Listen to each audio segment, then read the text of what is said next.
Insulin is a hormone our pancreas makes. It gets released after we eat because one of its main jobs is to get the glucose out of our bloodstream and inside our cells. We don't want glucose hanging around in our blood vessels for too long because it can damage them. And if our blood sugar is consistently high over quite a long period of time, then this can lead to diabetes. So glucose needs a place to go, and insulin helps it find a home. Insulin helps our glucose access various places, including our muscles, our liver, and also our fat cells. Insulin attaches itself to the cell, essentially telling it to open up and let glucose in so it can get it out of the blood vessels.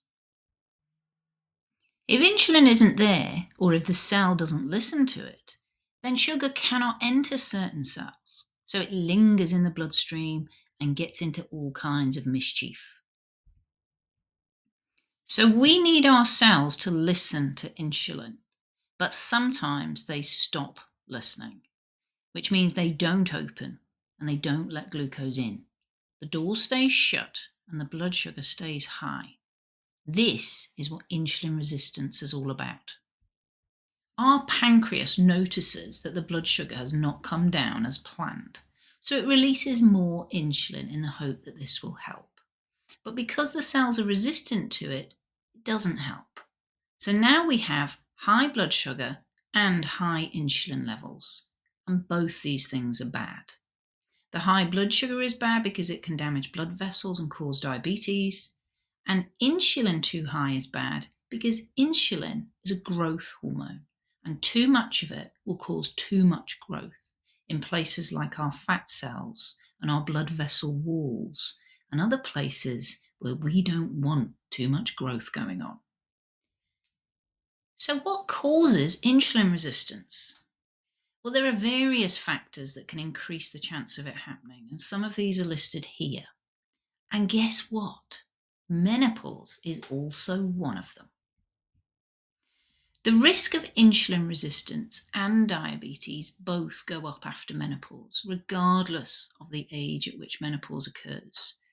And yet again, it's all mainly because of that multitasking hormone, estradiol. When she's not around to help insulin do its job properly, this causes trouble for our muscle cells. They become resistant to insulin, and so they don't let the glucose in. This means less energy availability for our muscles, and it means that glucose is still stuck out in the bloodstream looking for somewhere to go. The lack of estradiol also causes a lot of trouble for our liver too. Again, the cells here become insulin resistant, and this leads to an increase in some of the liver jobs that insulin normally helps to suppress. Two of these jobs are gluconeogenesis, which means making even more glucose to release into the blood, and lipogenesis, which means making more fat. Without the influence of insulin, liver cells also start to churn out more bad things like triglycerides.